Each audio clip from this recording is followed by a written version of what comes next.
Halo sahabat tani, salam jaga tani. Saya Doni. Sekarang kita lagi ada di Museum Tanah dan Pertanian. Mau tahu apa aja di dalamnya? Pengen lebih jelas ya? Ikutin saya.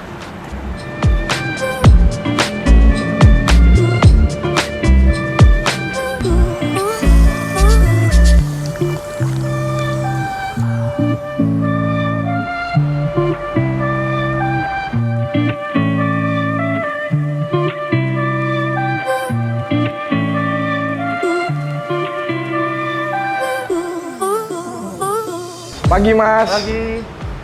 Saya Doni Mas, dari Jaga Tani. Saya. Pengen tahu tentang Museum Tanah dan Pertanian Mas. Iya. Boleh tahu?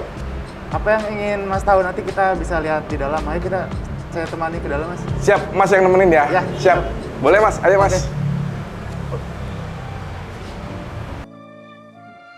Sebelum kita masuk Mas, boleh cek suhu dulu, nanti isi buku tamunya sebelah sana. Oh, siap. 36,15. Wih. Buku tamunya? Oh, ini isi di komputer. Oh, siap.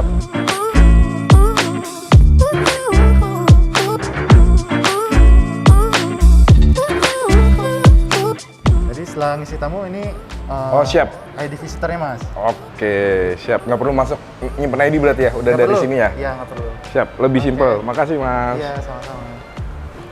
Nah, kita mulai dari sini Mas. Silakan pakai dulu kalungnya. Nanti saya jelaskan ada apa saja yang ada di sini. Siap.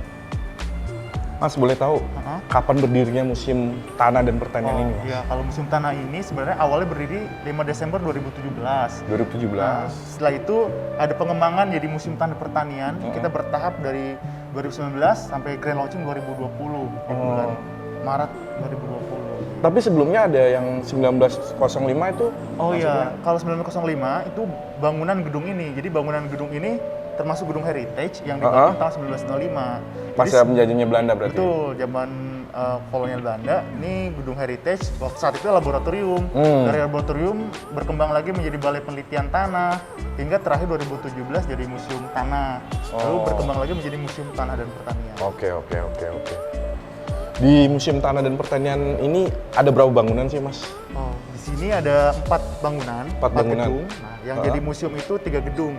Oh, Jadi, 3 gedung. Betul, gedung A jadi museum tanah yang kita lagi berada sekarang, Ini, kemudian C dan D nanti di belakang terkait pertanian. C apa itu? Nanti terkait dengan pertanian. Oh, pertanian. Kalau D-nya? Peternakan. Oh, peternakan. Ya. Kalau ngomongin Museum Tanah dan ngomongin museum berarti, ada apa aja sih koleksi yang di sini Mas sebenarnya Mas? Oh ya, kalau di Museum Tanah, kalau sekarang kita kenal namanya Galeri Tanah Iklim. Galeri dan Tanah. Pertanian. Kita ada sesuai namanya, kita punya koleksi sampel-sampel tanah. Dari Juga- seluruh Indonesia? Betul, dari seluruh Indonesia. Ada juga tentang macam-macam sampel batuan. Bebatuan juga? Betul, karena batuan itu bahan induk tanah. Juga kita ada ruangan yang terkait dengan ekosistem tanah. Nanti Ekosistem tanah? ya, betul. Soal ekosistem nanti di sana bisa ada sampel-sampel tanah, kemudian ada tanah yang dominan, tanah organik, juga tanah mineral tuh ada di sana. Oh. Juga alat-alat laboratorium, karena gedung ini kan awalnya sebagai laboratorium tanah. Oh, berarti yang alat-alat laboratorium yang tadi di tahun 1905 itu peninggalannya Belanda masih ada? Sebagian?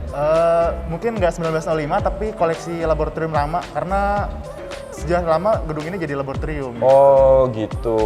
Berarti yang di pertanian juga ada Ya, berbagai betul. macam tentang alat pertanian dan lain-lainnya. Itu di pertanian mungkin nanti kita bisa lihat macam-macam pangan, sejarah peradaban pertanian, hingga macam-macam komoditas, sampai pertanian di masa depan itu seperti apa gitu. Sampai ke peternakan nanti di gedung D. Siap.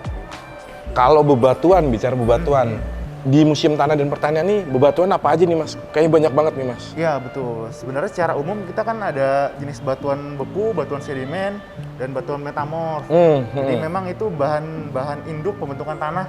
Kita ada koleksinya di sini. Tapi selain itu kita juga ada batu-batu yang menarik karena mungkin penggemar batu akik suka gitu. Oh, Jadi oke. kita ikut tampilkan juga sebagai salah satu koleksi yang ada di sini. Oh,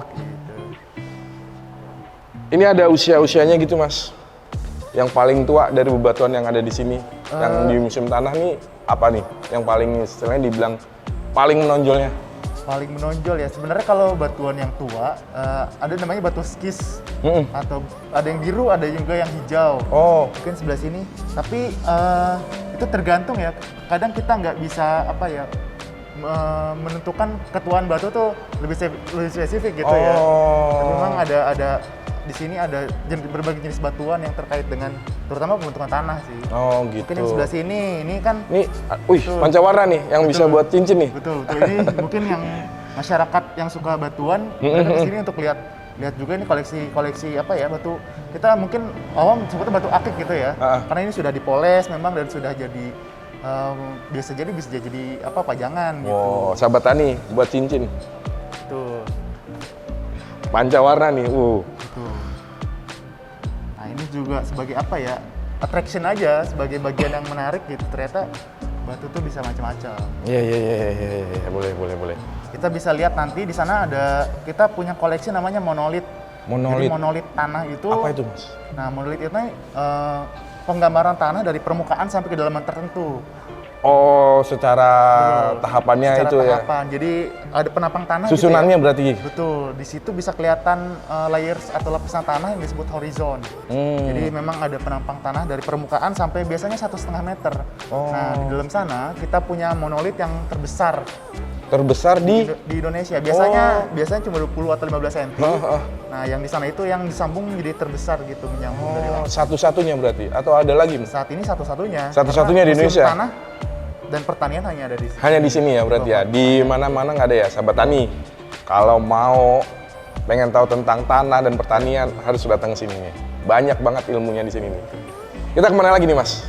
Nah, ini yang disebut monolit tanah, Mas. Oh, ini yang susunan apa lapisan dari tanah itu ya? Betul. Jadi kalau yang lapisan atas itu dia di bagian permukaan. Nah, itu digali sampai biasanya kalau di sini 1,5 meter. Nah, jadi diambil penampangnya dari lapang asli, nanti diawetkan di laboratorium tanah baru dipasang di sini. Kan macam-macam sampel tanah yang ada di Indonesia. Ini seluruh pulau di Indonesia ada di Museum Tanah berarti, Mas, sampelnya? Hampir ada, dan kita bisa dibilang tanahnya itu paling lengkap di dunia, mungkin di dunia tropis karena karakternya ya berarti ya, karakter tanah di Indonesia ini lebih lengkap dibanding negara lainnya. Betul. Kalau dalam klasifikasi tanah tuh kita kenal ada soil order atau soil order. Betul, atau ordo tanah. Nah, apa itu? Itu kelompok besar kelompokan tanah dalam klasifikasi tanah. Nah, dalam ordo itu di dunia tuh dikenal ada 12 ordo tanah. Dan ternyata Indonesia tuh punya 10 dari 12 tersebut. Jadi, punya 10 dari 12 tuh yang ada di dunia. Iya, berdasarkan taksonomi tanah kita punya 10 dari 12 ordo tanah yang ada di dunia. Soil monolith. Oke. Koleksi utama kita di sini karena ini semuanya tanah asli dan usianya beragam. Koleksi ini. Siap. Ini faktor pembentuk tanah batuan indukan. Ini apa nih, Mas? Betul. Ini yang tadi saya bilang, salah satu faktor pembentuk tanah itu kan bahan induknya, nah batuan. Nah, kalau Mas bisa lihat di sini, ini kan ada contoh batu-batuan ya. Nah, nanti batuan ini karena berbagai proses, karena kimia, fisika, dan biologi, dia akhirnya melapuk jadi tanah. Nah, gitu prosesnya. Awalnya bebatuan. Betul. Karena proses itu akhirnya jadi tanah. Betul. Melapuk Kita kalau dia, dari batuan ini kita sebut tanah mineral. Nah, ini kan pelapukan batuan. Tanah mineral. Faktor. Betul. Nanti juga ada tanah organik, misalnya kan tanah gambut. Di dalam ekosistem tuh ada tanah gambut, itu salah satu tanah organik. Kalau itu asalnya dari bahan organik, pohon dan lain sebagainya. Misalnya batuan secara awam kita bisa lihat warnanya putih dan hitam misalnya, dia akan melapuk juga menghasilkan tanah yang relatif sama warnanya. Karena kandungan mineralnya sama. Jadi batu tuh bisa melapuk, sahabat tani. Jadi tanah dari bebatuan yang keras kayak gitu bisa melapuk jadi tanah. Kita lanjut kemana nih, Mas? Betul. Ini saya ada contoh di sini nih. Jadi ini ada contoh soil monolith yang menunjukkan pelapukan tanah. Mas bisa bayangin, tapi kalau untuk membentuk tanah 10 cm aja, seperti yang di sini, itu menurut peneliti itu butuh waktu 2000 tahun. Dari sebuah bebatuan? Betul, melapuk sedikit-sedikit, dia akan berubah menjadi tanah. Ini kan masih batuan, di atasnya itu sudah menjadi tanah. Nah, itu normalnya itu butuh waktu yang sangat lama sebenarnya.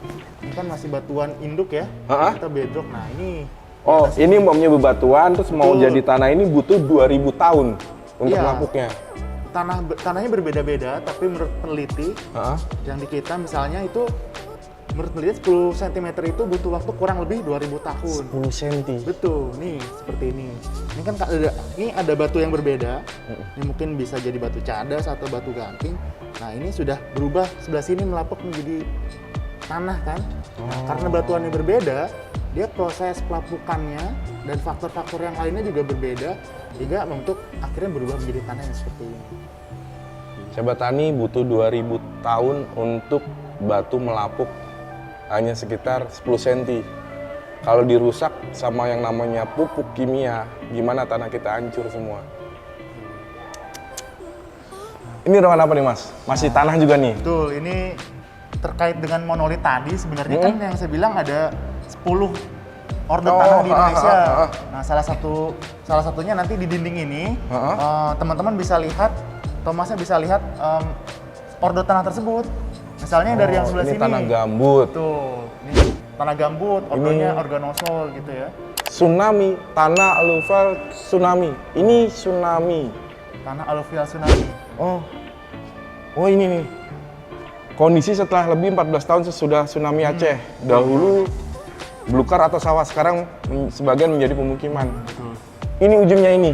Nah, yang betul. ordo etinsolnya ini. Nah, ini tanah yang spesial di sini karena kalau yang normalnya kan tanah terbentuk jutaan tahun ya dari batuan menjadi tanah. Nah, ini ternyata kalau ada bencana, misalnya karena ulah manusia juga mungkin, tanah itu bisa terbentuk dalam waktu yang relatif singkat. Makanya di permukaan atasnya ini dia ada lapisan tanah baru yang terbentuk pasca tsunami di Aceh tahun 2004. Ini kalau sampel ini diambilnya tahun 2005, jadi setahun setelah tsunami. Di sana tuh ternyata sudah jadi pemukiman. Sampelnya diambil setahun setelah tsunami ini berarti ya? Betul, ini tahun 2005 diambilnya. Oke, tapi ini 2014 maksudnya?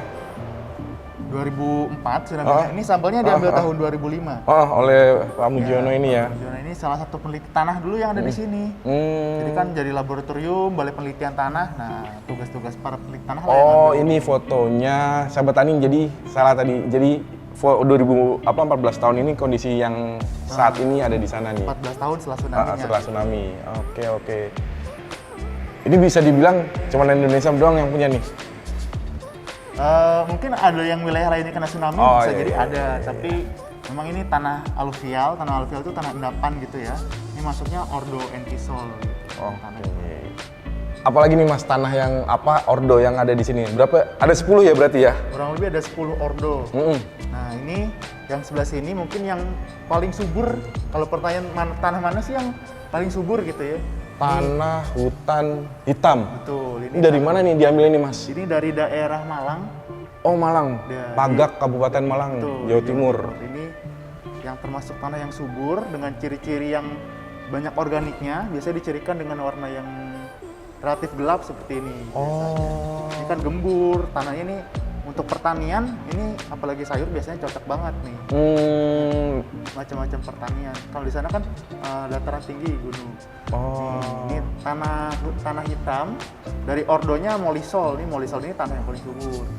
Sampai Sawah, tada hujan, vegetasinya kopi, jagung, pisang. Tuh, ini bagian kecil mungkin. Nah, ini juga yang subur juga. Ini tanah dari material letusan Gunung Merapi atau tanah vulkanik. Kalau nama ilmiahnya tanah andosol.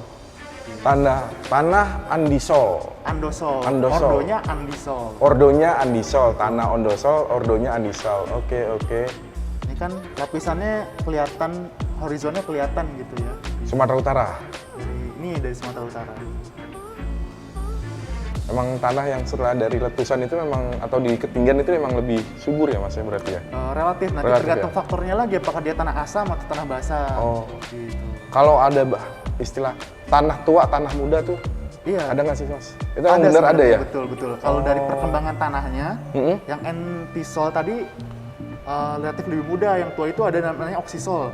Jadi tanahnya sudah mengalami proses pencucian, termasuk lapisan-lapisan itu terbentuknya lama gitu. Lebih subur yang mana berarti? Kalau subur tetap yang ini, di Tetap tengah-tengah yang ini. nanti kan dari yang muda ke yang tua, dari yang umurnya produktif sampai yang tua ya lebih tidak produktif gitu ya, karena mungkin zat-zat haranya atau organiknya sudah diambil semua sama. Siap.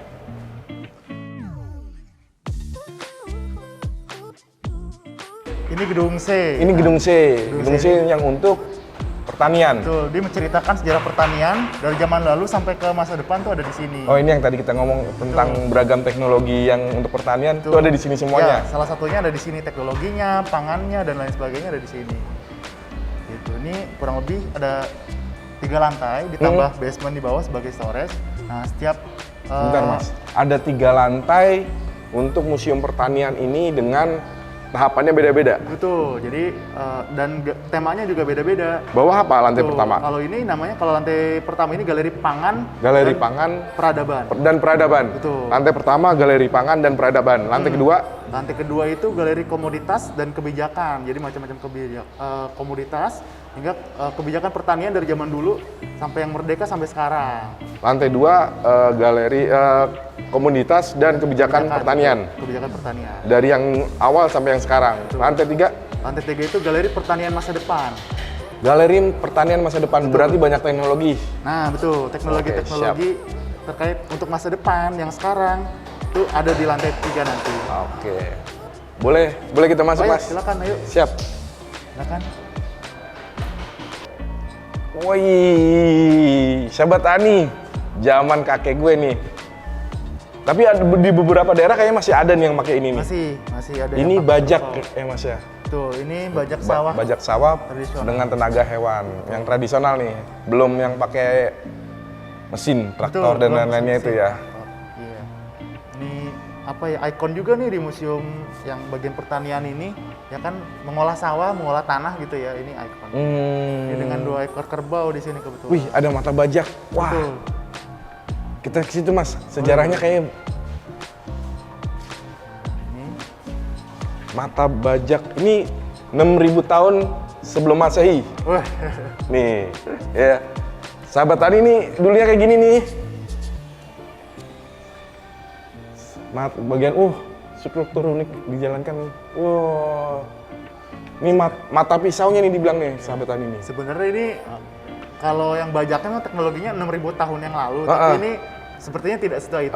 Cuman istilahnya memang dipakainya udah dari zaman 6.000 tahun sebelum Masehi dulu ya saya. Proses teknologi bajak ini kan terus berkembang ya dari dengan hewan, dengan mesin dan lain sebagainya. Ini salah satunya ya ini koleksi-koleksi kita. Dibagi 2, ini singkal itu bagian mana ya? Sininya ya? Singkal ini Singkal ini. Oh, Singkal dia. kajian mata pisaunya. aja di atasnya berarti. Atasnya. Oh. Untuk Ya. singkal ini untuk apa? Membalikan tanahnya, nanti dikasih mata pisau. Oh, sahabat Tani, awal sejarahnya semuanya sebelum ada traktor. Jadi tenaganya pakai tenaga manusia sama tenaga hewan. Kalau sekarang hampir 80% itu tenaganya tenaga mesin. Tapi itu kan harus gimana caranya untuk mengejar ketahanan pangan nih. Kita kemana nih Mas? Lanjut kemana nih kita Mas? Boleh. Wah, subak. Ini kalau ngomongin subak saya ingat pelajaran waktu SD nih. Iya. Sistem air irigasi pertanian. Ini di Bali nih Mas. Betul. Nih kalau subak ini memang Warisan spesifik. budaya nih. Betul, sekarang sudah jadi warisan dunia UNESCO nih. subak Oh, udah ini. diakuin UNESCO. Tahun 2012. 2012 sudah diakuin sama Betul. UNESCO. Ini kan sebenarnya terkait teknologi juga kan. Kalau teknologi mungkin irigasi ada teknologinya. Nah, salah satu warisan yang dikembangkan di sana itu kan pembagian air irigasi Iya. yang disebut subak. Jadi ada organisasinya di sana yang mengelola air irigasi. Ini istilahnya dari atas airnya kesebar kemana-mana nih. Betul. Ini waktu gue tinggal di Bali, sahabat Tani. Ini nih ya selalu yang mencuri perhatian wisatawan tuh maunya jalan-jalan ngeliat. Ini pengen tahu sistem subak tuh kayak gimana sih biar rata pembagian airnya. Kita lanjut kemana sekarang Mas? Oke, kita lanjut lagi ke bagian peradaban. Kita punya replika rumah petani. Oh, Di sana juga ada alat-alat, macam-macam alat pertanian. siap.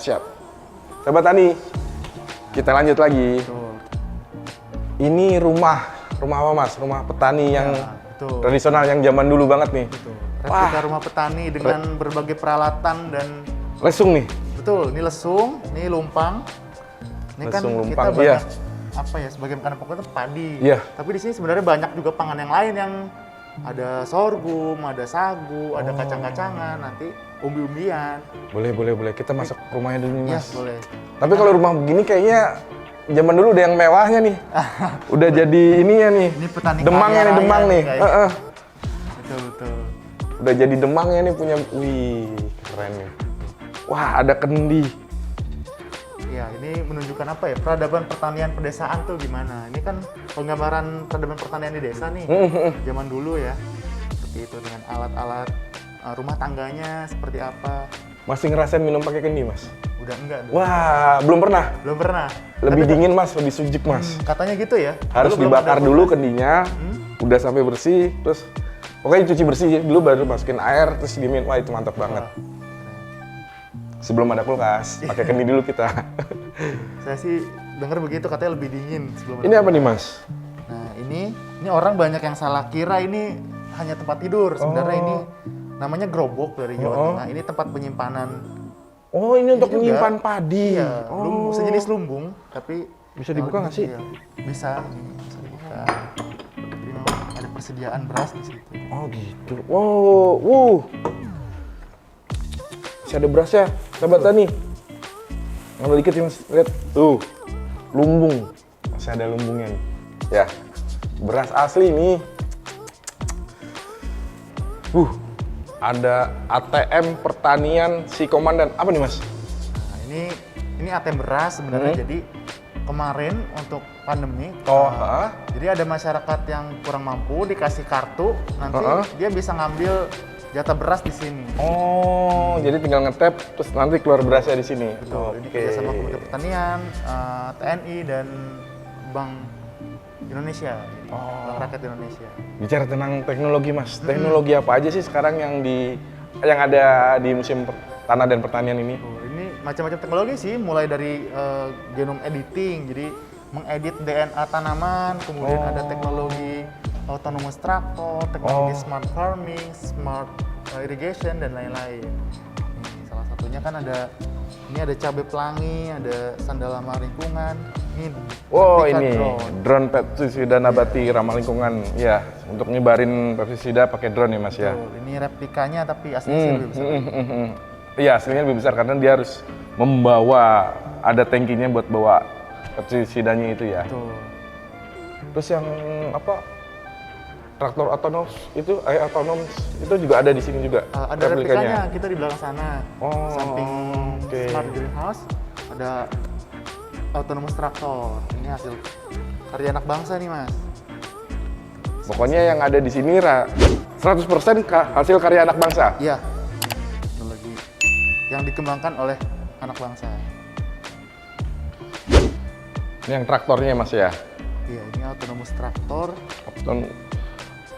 Autonomous traktor buatan anak bangsa. Ini replikanya. Mas, boleh tahu kalau mau ke Museum Tanah dan Pertanian ini tiketnya berapa sih, Mas? HTM-nya? Saat ini kita masih gratis. Gratis? Masih gratis. Dari 2017 sampai sekarang gratis. Oh, dari pertama kali dibuka? Betul. Biayanya, Mas? Biaya gratis, habis itu jam untuk masuknya? Oke, jam operasionalnya kita jam 9. 9 pagi 9 sampai? pagi sampai jam 15, pukul 15. Itu dari Senin sampai Minggu? Senin sampai Jumat. Sampai Jumat. Hari Sabtu kita buka setengah hari jam pukul 9 sampai 12 siang. Oke, hari Minggu tutup? Hari Minggu saat ini masih tutup. Karena pandemi? Betul, sejak pandemi kita belum buka lagi. Karena mungkin jumlah pengunjungnya relatif. Masih dibatasin juga ya? Betul. Oke. Jadi, teman-teman, sahabat tani, yang pengen lihat langsung Museum Tanah dan Pertanian di sini, pengen tahu semua sejarah-sejarahnya, bisa datang sini gratis. Nggak usah khawatir, gratis. Enak tempatnya, AC, adem, nggak usah takut kepanasan. Semuanya lengkap di sini kalau pengen tahu tentang edukasinya. Aman berarti, Mas? Aman, kita bisa lewat sini, kita rehat dulu di rooftop nih sambil jalan. Siap. Ada tempat buat istirahat, sahabat tani. Ini rooftop, Mas. Ini tempat kalau pengunjung bisa santai di sini. Kalau lagi beruntung, pengunjung bisa lihat pemandangan Gunung Salak yang jelas banget dari Sama sini. Pangrango ya sebelah situ ya. Sebelah sini Pangrango. Gitu. Siap. Makasih, Mas. sudah nemenin kita untuk keliling di Museum Tanah dan Pertanian. Siap. Dengan Sahabat senang Tani, hati. yang pengen main ke Museum Tanah dan Pertanian, langsung datang sini aja, gratis semuanya, ya kan? Ayo sini.